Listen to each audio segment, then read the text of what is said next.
Welcome to the deep dive. Where we take a stack of information, try to strip away the noise. Yeah, get right down to it. And get straight to the good stuff, tailor-made just for you. Today, we've got a really fascinating collection. Yeah. It's a synthesis and synopsis covering 8 major leadership philosophies. We're talking some real heavy hitters here. Like crucial conversations start with why, leaders eat last. Okay. Culture wins, wooden on leadership, how to win friends and influence people, the 7 habits and extreme ownership. Quite the list. Wow. Yeah. That's a really diverse stack, isn't it? Yeah. Spanning everything from like personal habits and difficult conversations all the way to military principles, organizational culture. For sure. But what's striking, I think, is how many threads actually connect them. Absolutely. And that's our mission today, really, to kind of pull out the most critical insights and the practical tools from these different bodies of work. Right. Think of this as getting the core wisdom from a whole library of powerful books, but distilled right here. A shortcut, almost. Exactly. We want to understand not just what these ideas are, but how they can actually make a difference in, how you lead and build teams. And like you said, the sources themselves are pretty big on showing practical application. These aren't just abstract theories. They come with real-world examples. Okay, let's unpack this then. We looked at a synthesis document that pulled out the big themes running through all of this stuff. Mm-hmm. What are some of those foundational ideas, the ones that keep showing up, like no matter the source? Well, what really stands out, I think, is the consistent focus on human connection and purpose. Okay. You see it everywhere. Take dialogue and communication. Mm-hmm. Crucial conversations really zeroes in on those moments when the stakes are high, emotions are strong. Opposing views. Exactly. And how you handle those moments, they argue, determines so much. The quality of decisions, the strength of relationships. The outcomes. Right. It's about creating a space for a sort of free flow of meaning. And that connects directly to the relational focus in something like How to Win Friends, doesn't it? Which is all about the psychology of making positive connections through communication. Precisely. Then there's this huge theme of leading with purpose. The why. Start with why. Yeah. Sinek makes that famous case that people are motivated not just by what you do, but why you do it.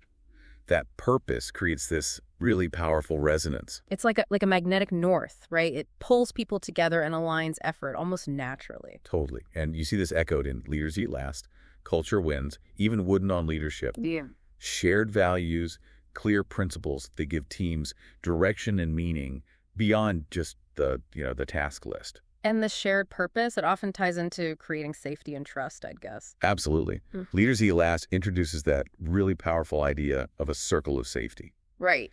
The idea that leaders have a primary job to protect their people from internal threats, whether that's job insecurity or internal politics, or just feeling unsafe to speak up. So people feel secure enough to actually focus on the external challenges like competing or innovating. Exactly.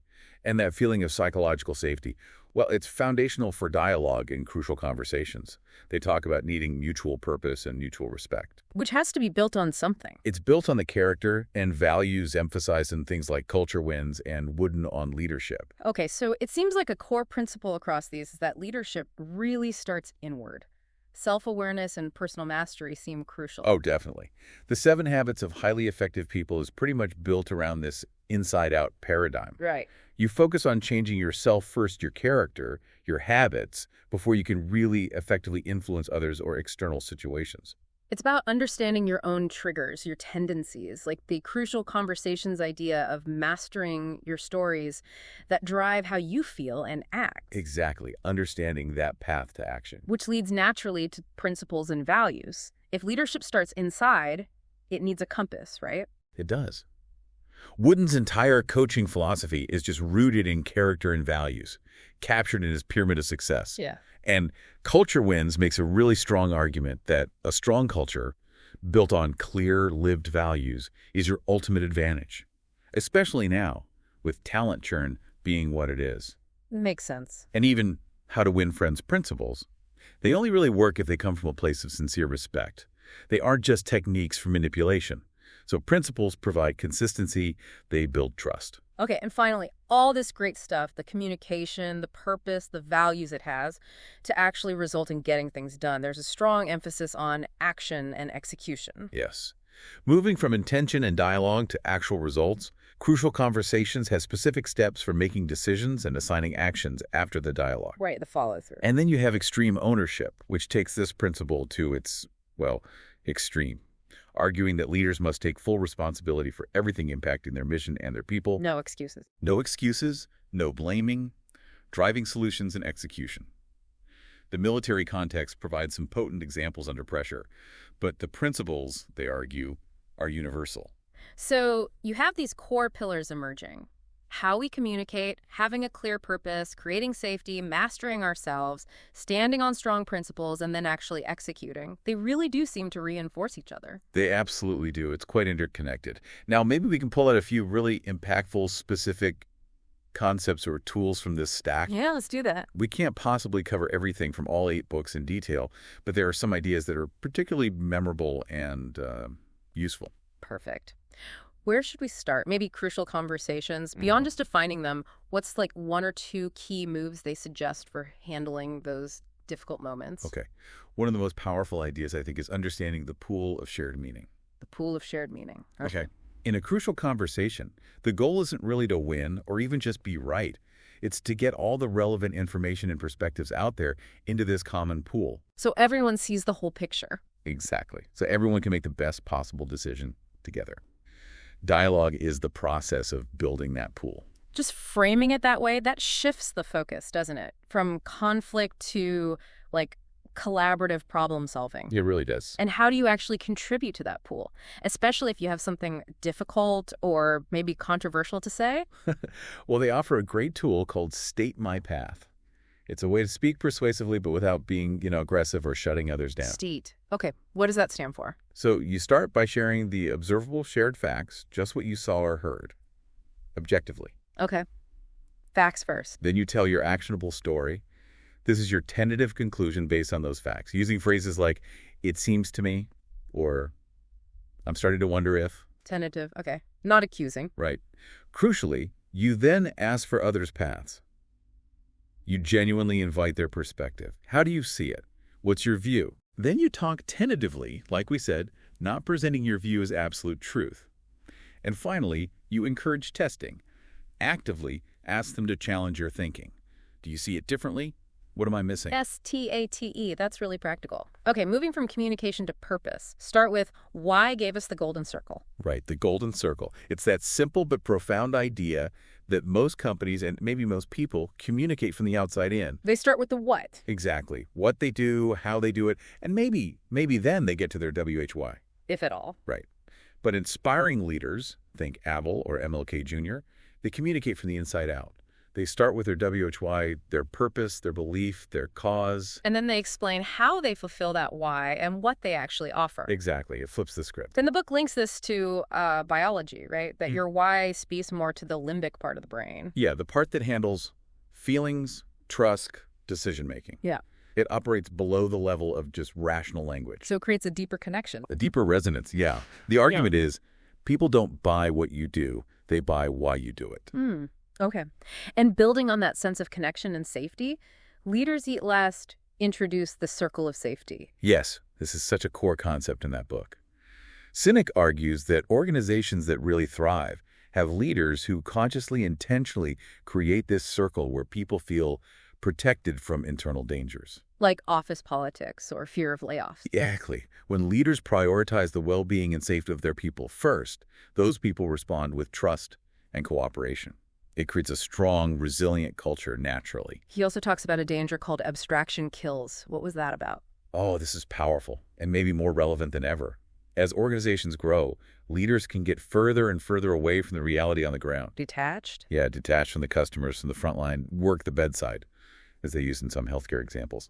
When decisions get made based solely on abstract data on dashboards, divorced from the human reality. It can lead to bad decisions. Terrible outcomes, potentially. For employees, for customers.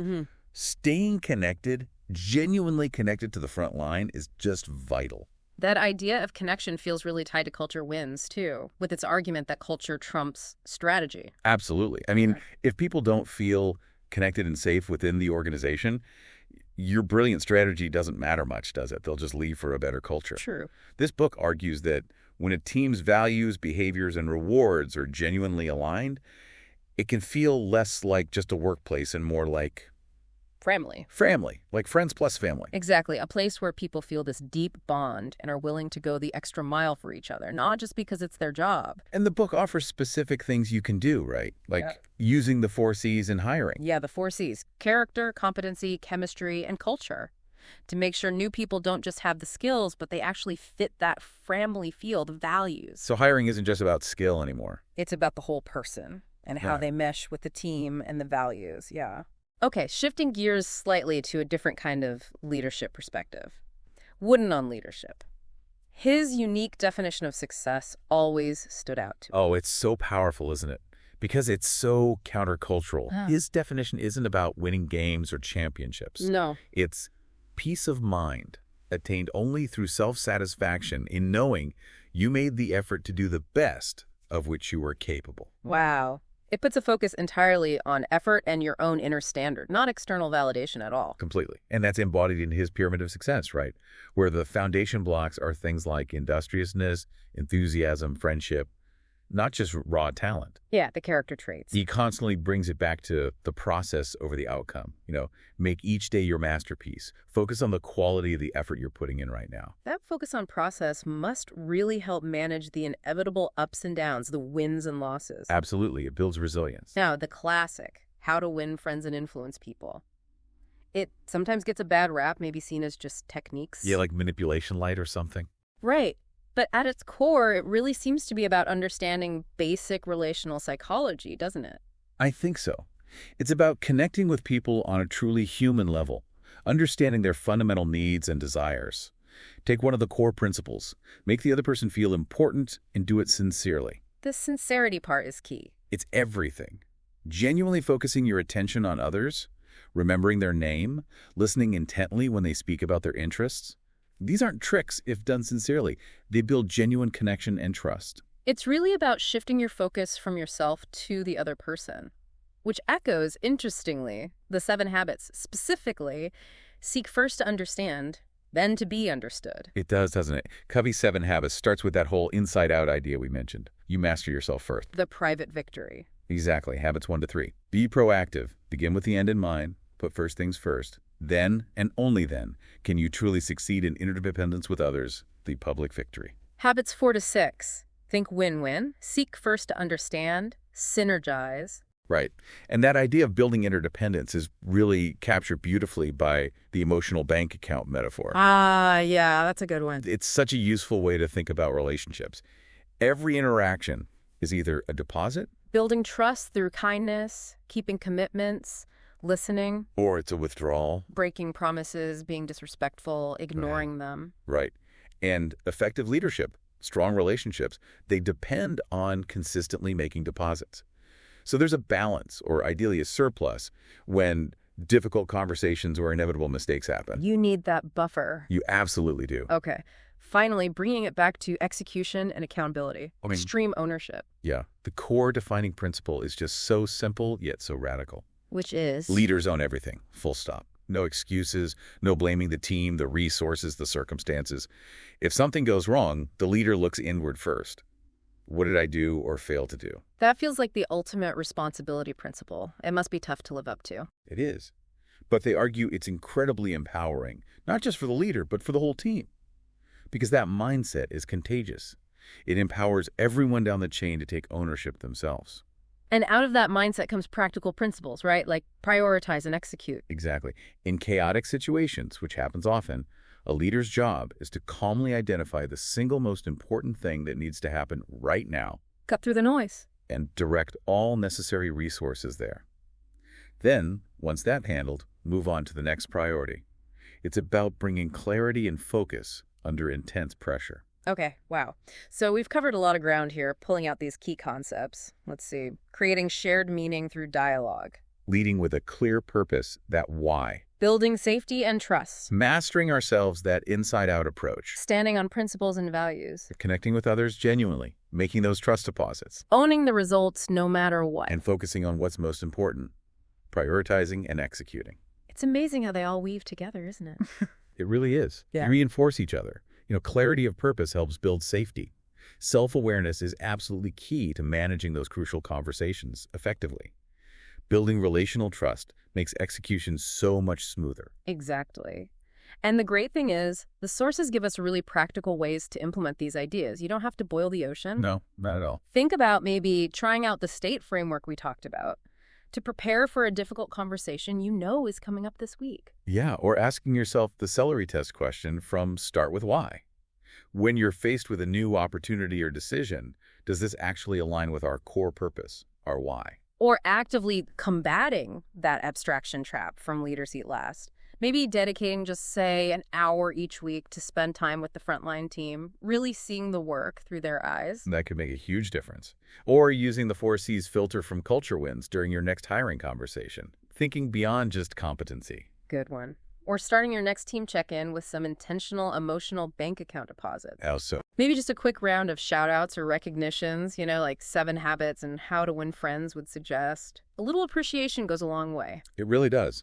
Or adopting the extreme ownership mindset in your next after-action review or project debrief. Asking yourself, what is one thing I could have done differently or better, regardless of what anyone else did? Taking that ownership. And maybe scheduling that important but not urgent quadrant 2 time from 7 habits for planning or relationship building or learning, instead of letting the tyranny of the urgent just consume your whole week. Yeah, being proactive about the important stuff. These examples show you can take just one of these powerful ideas and put it to work maybe even today or tomorrow. Right. So we've taken this deep dive into a real wealth of leadership wisdom. We've highlighted the core principles: dialogue, purpose, safety, self-mastery, values, connection, execution. And pulled out some standout concepts and tools that can guide you.